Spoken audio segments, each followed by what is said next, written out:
Good day, people. Good day, good day. I hope all is well. It's Hugh. Don't forget the F little in the building. Just wanted to shed some light on a question that one of my investors was asking me, right? And the question was, is it better to finance a property that is fully occupied or close to fully occupied, or finance a property that is less occupied? So, without further ado, I'm gonna give a quick little illustration on how that could be broken down. Okay, here goes a quick little illustration on how we could determine what is going to be the difference between an investment that is already occupied and needs to be occupied, right? So let's just take this. Let's just take a multifamily unit, right? Let's just say this is the multifamily unit right here, okay? This box, and obviously it has all the floors and things of that nature, etc. Correct? Now, the difference, here goes the difference. Well, you purchase a property, right? You purchase this property. Let's just say this property is 40% occupied, right? If it's 40% occupied, then it has growth, right? So the growth is 60%. So you have an opportunity to make 60% growth spurt on your investment with this particular illustration. So let's just say really quickly that this property, again, is 40% occupied. This is occupancy right here. These are all occupancies right here, right? So now all you have to do is now you have to occupy the 60%, right? And now you have this amount to grow on your investment. Okay? You have that amount to grow on your investment. However, let's kind of change it up a little bit and say the property is fully occupied, right? It's fully occupied. It's fully occupied at 100%. Right? It's at 100% occupancy. Right? 100% occupancy. Where's the room to growth here? To grow. Not much room to grow, but it's already cash flowing.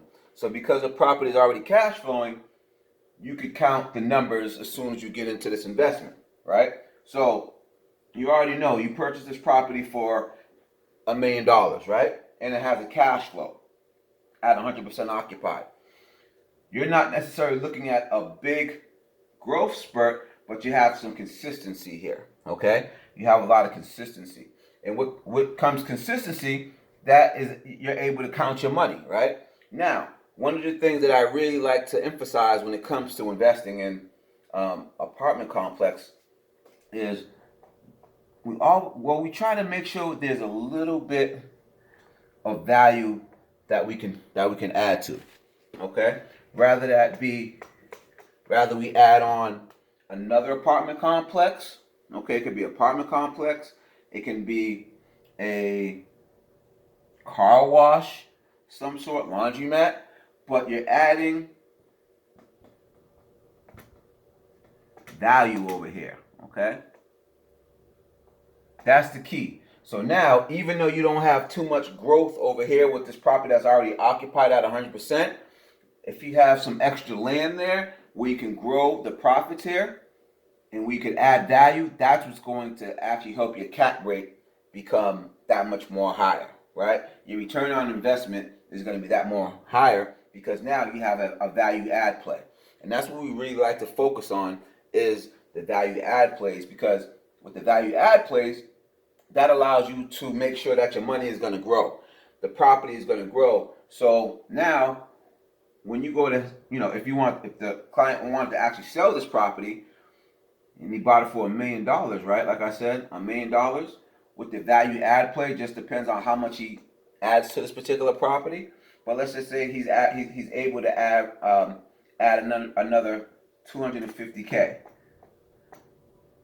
to this property. right? How would he do that? Possibly building, again, laundromat, car wash of some sort, something that's going to generate some extra income here. Now, when you go to sell it, right, you bought it at $1,000,000. Well, when they evaluate properties, when the appraiser evaluates properties and the seller is evaluating property, and they add value, they always look at the potential income that you could make off of this property. So if you purchase this property at $1,000,000 and it was at a 6 cap, right? And you go ahead and add this value, now it could be at a 8 to a 9 cap. Even though you only added 250,000 in value, it's a possibility that you could sell this property for about 1.7 or even 2 million. Just depends, right? Based off of the value that is added. So that's a very, very key component. Very important. It's a very important key component when it comes to creating extra value for your asset when it comes to real estate. So that's it for now. But I at least wanted to let you guys know what my student was asking me and how it could really benefit them from getting a property where you could add value. I always want to add value. All right. Well, that's it for now. I appreciate your time, people. Signing off. To the next chapter.